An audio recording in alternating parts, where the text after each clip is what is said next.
Hi, goeie. Ik ben hier omdat, mijn zus kaartjes heeft gewonnen. En dan willen wij hier. En ja, wij winnen voor Greetje omdat, dat mijn mem kennis is van haar mem. Dat weer het. Doei! Hallo, ik ben hier bij Post Plaza en we kennen ook al Frieske Pruttelier. Wij zijn Marianne en Talina en we staan hier bij de Wafries. Ja, in de hier bij het Post Plaza Hotel in Jouwen. En we hebben gerepeteerd voor de Miss Friesland finale.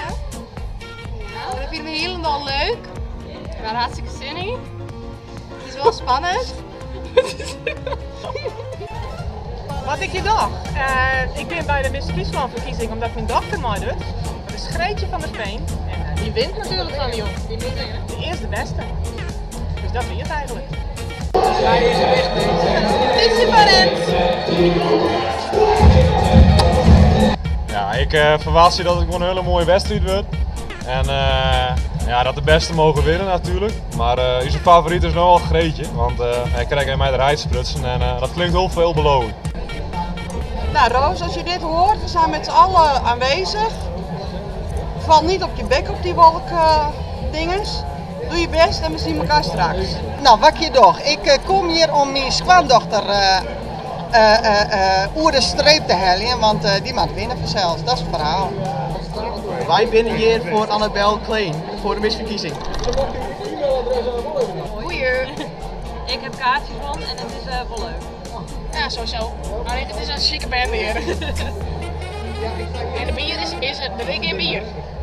Ja, er is wel bier, maar het is net soep, denk ik. Het is net Heineken. Ja, hallo Roos. We zijn hier om je natuurlijk aan te moedigen. En we zullen van ons laten horen. Dus het blijft niet onopgemerkt. Maar dat ben je wel gewend. Dus zet hem op. En dan zien we wel wat het wordt. Bliksem Piebe. We vonden het heel erg leuk met al die mooie dames. En